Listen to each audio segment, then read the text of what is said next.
नमस्कार विद्यार्थी मित्र मैत्रिणींनो, सक्सेस मिशन या चॅनलवर तुमचं स्वागत आहे. तर विद्यार्थी मित्रांनो, आज आपण मानवाचे व्यवसाय आणि निसर्गापासून विकासापर्यंत मानवाचे जे व्यवसाय आहे त्याच्यावर कसं अवलंबून असते अर्थव्यवस्था हे पाहणार आहोत. तर अर्थव्यवस्थेचे चार स्तंभांचा प्रवास पाहूया. सुरुवात करूया. तर आता प्राथमिक व्यवसाय म्हणजेच काय, तर प्राथमिक व्यवसाय हा निसर्गावर आधारित असतो, म्हणूनच निसर्गाचा आधार असतो त्याला. तर त्याची व्याख्या पाहू. तुम्ही इथे पाहू शकता की निसर्गावर थेट अवलंबून असलेला व्यवसाय म्हणजेच प्राथमिक व्यवसाय असतो. याच्यामध्ये काय होतं असतं, काही कच्चा माल म्हणजे रॉ मटेरियल पुरवला जातो. यामध्ये कोणते गोष्टींचा समावेश होतो, तर यामध्ये पशुपालन, शेती आणि मासेमारी यांचा समावेश होत असतो. तर तुम्ही पाहू शकता की चित्र मधील दूध काढण्याची प्रक्रिया हा काय एक प्राथमिक व्यवसाय आहे. तर विद्यार्थी मित्रांनो, प्राथमिक व्यवसायावर एक प्रश्न विचारला होता TET परीक्षेमध्ये. तर त्या प्रश्न कशा प्रकारे विचारला होता की खालीलपैकी कोणता व्यवसाय शेतीला पूरक ठरतो. तो कोणते व्यवसाय हे शेतीला पूरक ठरतात, तर शेतीला पूरक ठरणारे व्यवसाय हे 3 व्यवसाय आहे: पशुपालन, शेती आणि मासेमारी. पुढं पाहू. आता हे तर तुम्ही पाहू शकता की शेवट जे दिलं आहे की कच्चा माल चित्र मधील दूध काढण्याची प्रक्रिया प्राथमिक व्यवसाय आहे. म्हणजे इथं तुम्ही पाहू शकता की ही जी लेडीज दूध काढते त्याची प्रक्रिया हे काय आहे, प्राथमिक व्यवसायामध्ये मोडते.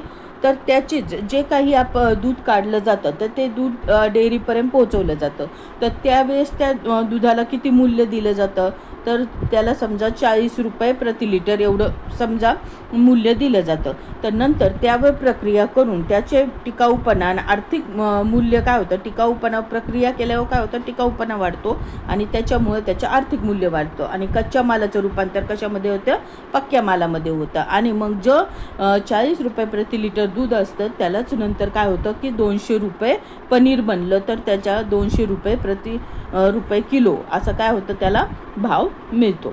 म्हणजेच दुधाप्रमाणे प्राथमिक उत्पादने लवकर नाश पावतात व त्यांचा टिकाऊपणा आणि किंमत वाढण्यासाठी प्रक्रियेची काय असते, गरज असते, किंमत आणि टिकाऊपणा वाढण्यासाठी. पुढचा व्यवसाय आहे द्वितीयक व्यवसाय. म्हणजे कच्च्या मालाचे मूल्यवर्धन. म्हणजे कच्च्या मालाचे पक्क्या मालात रूपांतर केल्यानंतर त्याचे मूल्यवर्धन होते, म्हणजे किंमत वाढते. तर याची व्याख्या काय आहे, तर प्राथमिक व्यवसायातून मिळालेल्या कच्च्या मालावर प्रक्रिया करून टिकाऊ पक्का माल तयार करणे. प्राथमिक व्यवसायातून मिळालेल्या कच्च्या मालावर प्रक्रिया करून टिकाऊ पक्का माल तयार करणे. उद्देश काय आहे तर द्वितीय व्यवसायाचा, तर उद्योग आणि मालाची गुणवत्ता आणि किंमत वाढवणे. द्वितीय व्यवसायाचा मुख्य उद्देश काय असतो, तर मालाची गुणवत्ता आणि किंमत वाढवणे असते. आणि त्यापासून मग उत्पादन तयार होतं आणि उत्पादन तयार झाल्यानंतर त्यांचं मूल्यवर्धन हे होत असतं. कच्च्या मालाचं काय होतं, पक्क्या मालात रूपांतर झालं, मूल्यवर्धन होतं. जसे दुधापासून श्रीखंड, लोणी, चीज, दूध पावडर तयार करणे. पुढचं पाहू. आता पुढचा व्यवसाय तृतीयक व्यवसाय. तृतीय व्यवसाय हा अर्थव्यवस्थेचा सांधा समजला जातो. जसे व्याख्या पाहूया आपण याची. प्राथमिक आणि द्वितीयक व्यवसायांना पूरक सेवा देणारे व्यवसाय हे प्रत्यक्ष उत्पादन करत नाहीत. तर प्रत्यक्ष तृतीय व्यवसायामध्ये काय असतं की प्रत्यक्ष उत्पादन हे करत नाही प्राथमिक किंवा द्वितीय व्यवसायाचं. तर हे काय करत असतं, ट्रान्सपोर्ट. तुम्ही पाहू शकता हे काय, कंपनीपासून ट्रकनी, नंतर मार्केट आणि मार्केटपासून हे सगळं ट्रान्सपोर्टची जी जाळी असते ते असतं तृतीयक व्यवसाय. तर यामध्ये सेवा व्यवसाय, मालाची वाहतूक, साठवणूक आणि विक्री या 3 गोष्टींचा समावेश असतो. तर याच्यामध्ये कोणत्या गोष्टींचा समावेश येतो की सेवा व्यवसाय, वाहतूक, विक्री, साठवणूक आणि विक्री या गोष्टींचा समावेश हा तृतीय व्यवसायामध्ये होतो. उदाहरणार्थ पाहू. दुधाच्या टँकरद्वारे वहन, मालाचा चढ उतार करणे आणि दुकानदारांची विक्री इत्यादी गोष्टींचा तृतीय व्यवसायामध्ये काय होत असतो, समावेश होत असतो. तर याच्यामध्ये तुम्हाला 2 प्रश्न विचारले गेले होते की 2024ला देखील एक प्रश्न विचारला होता तृतीय व्यवसायावर. तो कोणता होता, तर त्यांनी असं विचारलं होतं की फिल्म उद्योग म्हणजे चित्रपट उद्योग हा कोणत्या श्रेणीच्या व्यवसायात अभ्यासला जातो ते सांगा. तर आता तो कोणत्या श्रेणीच्या अंतर्गत येतो, कोणत्या व्यवसायाच्या, तर तो येतो तृतीय श्रेणी म्हणजेच सेवा क्षेत्र. सेवा क्षेत्र का, कारण मनोरंजन करणं हे देखील काय आहे, सेवा क्षेत्राच्या अंतर्गत येतं. म्हणूनच जे काही चित्रपट उद्योग आहे तो सेवा क्षेत्राच्या अंतर्गत येतो. तर त्यामध्ये आणखीन कोण येतं, तर शिक्षण, आरोग्यसेवा, वाहतूक, पर्यटन, बँकिंग, व्यापार आणि चित्रपट उद्योग हे काय येतात सेवा क्षेत्रामध्ये, म्हणजे तृतीय व्यवसाय अंतर्गत येतात. अजून एक प्रश्न विचारला होता TAT परीक्षेमध्ये की प्राध्यापक किंवा शिक्षक व्यवसाय खालीलपैकी कोणत्या व्यवसायात समाविष्ट होणार, तर तो कोणत्या व्यवसायामध्ये होणार. आत्ता जसं मी सांगितलं की ज्या काही सेवा असतात त्या तृतीय व्यवसायामध्ये येतात, तृतीयक व्यवसायामध्ये येतात, तर तो तृतीय व्यवसाय म्हणून समावेश होतो. पुढचं पाहू आता, चौथा. आता चतुर्थक व्यवसाय. चतुर्थक व्यवसाय म्हणजे काय, तर अशी सेवा ज्यासाठी विशेष प्रावीण्य किंवा उच्च कौशल्याची गरज असते. फरक ही सर्वसामान्य सेवा नसते. उदाहरणार्थ काय, तर पदार्थांची गुणवत्ता तपासणे, यंत्र निर्मिती, संशोधन आणि इमारतीचे आरेखन. तर याची उदाहरणे कोणती आहेत पहा, की पदार्थाची गुणवत्ता तपासणे, त्यानुसार प्रक्रिया करण्यासाठी यंत्रांची निर्मिती करणे, त्यावर संशोधन करणे, त्याचं चेकिंग करणे आणि इमारतीचे आरेखन करणे, त्यानुसार तयार करणे. या सर्व गोष्टींचा समावेश कशामध्ये येतो, तर चतुर्थक व्यवसायामध्ये येतो. चतुर्थक व्यवसाय कशावर अवलंबून असतो, तो ज्ञान आणि कौशल्यावर अवलंबून असतो. तर इथं तुम्ही पाहू शकता चित्रसंदर्भामध्ये प्रयोगशाळेमध्ये दुधाची प्रत तपासणारी व्यक्ती हा काय आहे, चतुर्थक व्यवसाय आहे. त्यानंतर चतुर्थ व्यवसाय देखील 2 प्रश्न विचारले गेलेले होते. तर त्यातला एक प्रश्न तुम्हाला सांगते की बौद्धिक क्षमतेवर आधारलेल्या विशेषीकरण सेवा व्यवसायांना कोणता व्यवसाय म्हणतात. तर आता बौद्धिक क्षमतेवर असणारे जे काही व्यवसाय असतात त्यांना कोणत्या व्यवसायांतर्गत येतात तर ते चतुर्थक व्यवसायावर म्हणजे चतुर्थक व्यवसायात येतात. तर याचं म्हणजे काय, तर ज्ञानावर आधारित सेवांवर केंद्रित असतात. या व्यवसायांमध्ये उच्चस्तरीय कौशल्य आणि शिक्षण काय असते, आवश्यक असते. जसं काय आता जसं कॉम्प्युटर इंजिनियर, तर मग हे संगणकावर आधारित व्यवसाय आहे, तर म्हणून तो कोणत्यामध्ये येणार आहे, तो चतुर्थक व्यवसायामध्ये येणार आहे. त्यानंतर अजून एक प्रश्न विचारला होता की चतुर्थ व्यवसाय करणारा खालील पर्यायापैकी कोण. तर याच्यामध्ये त्यांनी 4 ऑप्शन दिले की संशोधक, गवंडी, पोल्ट्री व्यावसायिक आणि लघुउद्योजक. तर याच्यामध्ये मग बुद्धिजीवी कोण आहे, तर संशोधक, म्हणजे याचं बरोबर उत्तर होतं संशोधक. मग अशा प्रकारे प्रश्न आपल्याला या परीक्षेमध्ये विचारले जात असतात. पुढचं पाहू आता आपण. तर मानवी व्यवसायाचे वर्गीकरण कशा प्रकारे केले गेले, तर मानवी व्यवसायाचे वर्गीकरणमध्ये प्राथमिक व्यवसाय काय असतो, थेट निसर्ग अवलंबित असतो आणि त्याचं मुख्य कार्य असतं कच्चा माल मिळवणे. द्वितीयक व्यवसाय हा कच्च्या मालावर अवलंबून असतो आणि मुख्य कार्य काय असतं की कच्च्या मालाचं रूपांतर पक्क्या मालात करून मूल्यवर्धन करणे. तृतीयक व्यवसाय कसा असतो, तर त्यामध्ये प्राथमिक आणि द्वितीय व्यवसायावर तो आधारित असतो आणि तो सेवा जोडणीचे काम करत असतो. म्हणजे प्राथमिक व्यवसायापासून द्वितीय व्यवसायापर्यंत मालाला घेऊन जाणे आणि द्वितीय व्यवसायातून मिळालेल्या तयार झालेल्या पक्क्या मालाचे इतर सर्वत्र पोहोचवणे म्हणजे सेवा जोडणी. त्यानंतर चतुर्थ व्यवसाय काय असतो, विशेष ज्ञानावर आधार असतो, गुणवत्ता आणि संशोधन, म्हणजे जे काही कच्चा माल असतो ते बरोबर आहे की नाही आणि त्याची गुणवत्ता तपासणे आणि त्यावर संशोधन करून त्याचे आणखी मूल्यवर्धन करणे, यासाठी चतुर्थक व्यवसायाची आवश्यकता असते. पुढे पाहूया.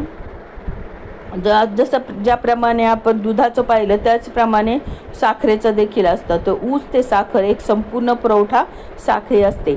जसे इथं तुम्ही पाहू शकता की ऊसाचे शेत व ऊसाची तोडणी, त्यानंतर ट्रॅक्टरने ऊसाची वाहतूक होते, त्यानंतर यंत्र व साखरेची यंत्रांची आणि साखरेची प्रत तपासणी होते.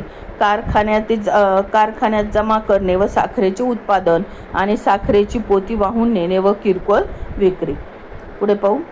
तर आता यावर देखील काय होत असतं की यावर देखील निसर्गाचा काय होत असतो, इथे पाहू शकता की परिणाम होत असतो. काय परिणाम होतो तर नैसर्गिक आपत्ती जसे दुष्काळ आणि भूकंप याच्यामुळं काय होतं की प्राथमिक व्यवसायाला काय बसतो धक्का बसतो. म्हणजे ऊसाचे पीक नष्ट होणे किंवा शेतीमालाचं खराब होणे अशा बऱ्याचशा गोष्टी असतात. जसे विजांमुळे जनावर मृत्यू पावतात, मग दूध व्यवसायाला देखील फटका बसतो. त्यानंतर मग प्राथमिक व्यवसायामुळे द्वितीय व्यवसायाची साखळी देखील कोलमडते.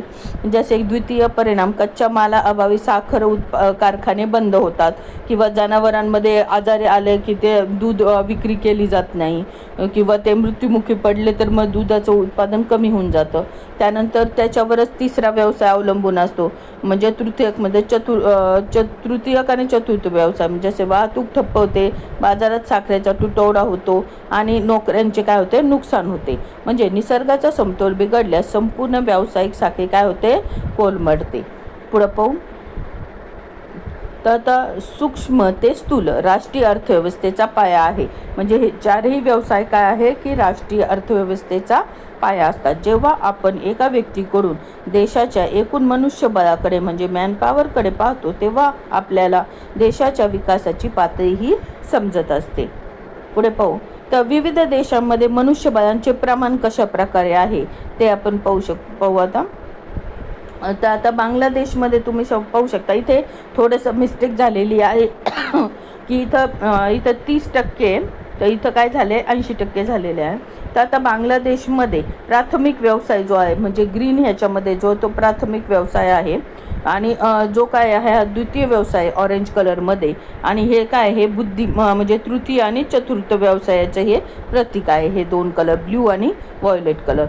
तर तुम्ही पाहू शकता की बांगलादेशमध्ये प्राथमिक व्यवसाय हा 60% आहे, द्वितीय व्यवसाय हा 30% आहे आणि तृतीय आणि चतुर्थ व्यवसाय मिळून 10% आहे. म्हणजे टोटल ते 100% आहे. आता तुर्कीमध्ये तुम्ही पाहू शकता की इथे 25% हा प्राथमिक व्यवसाय आहे, 25% हा द्वितीय व्यवसाय आहे आणि 50% हा तृतीयक आणि चतुर्थक व्यवसाय आहे तुर्कीमध्ये. सौदी अरब अमिरातमध्ये काय आहे तर इथे 60% हा तृतीय आणि चतुर्थक व्यवसाय आहे, 30% हा द्वितीयक व्यवसाय आणि प्राथमिक व्यवसाय हा फक्त 10% इतका आहे. पुढे पाहू मनुष्यबळ आणि देशाचा विकास.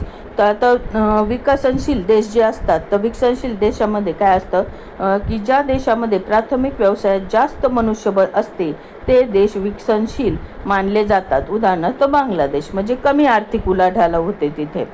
त्यानंतर जे अविकसित देशांमधचं काय संकल्पना आहे तर तृतीयक व चतुर्थ व्यवसायात जास्त मनुष्यबळ असलेले देश हे विकसित मानले जातात. उदाहरणार्थ सौदी अमिराती. पुढे पाहू तर अर्थचक्राचे हे 3 सुवर्ण नियम आहेत की निसर्ग हाच पाया, सर्व व्यवसायांचा मूळ स्रोत निसर्गच आहे. त्यानंतर प्रक्रियेतून संपत्ती निर्मितीस मूल्यवर्धनामुळे उत्पादनाचा टिकाऊपणा आणि आर्थिक मूल्य काय होते टिकाऊपणामुळे आर्थिक मूल्य वाढते. सेवेतून देशाचा विकास, प्रगत सेवा आणि ज्ञान आधारित मनुष्यबळ देशाची आर्थिक उलाढाल काय होते वाढते. पुढे पाहू तर विद्यार्थी मित्रांनो इथे हा व्हिडिओ संपलेला आहे. तुम्हाला जर आजचा व्हिडिओ आवडला असेल तर नक्की लाईक करत जा आणि शेअर करत जा आणि मला तुम्ही जर लाईक केलं शेअर केलं तर मग तेवढं मला पण सपोर्ट मिळेल आणि मला पण जास्तीत चांगले व्हिडिओ तुमच्यासाठी बनवावे वाटतील. तर आता हे लास्टचं काय होतं तर मानवी व्यवसाय हा कशावर आधारित तर निसर्गापासून सुरू होणारी एक अखंड काय साखळी आहे. तर आजचा व्हिडिओ आवडला असेल आणि तुम्ही पूर्ण पाहिला असेल तर तुमच्या सर्वांचे धन्यवाद.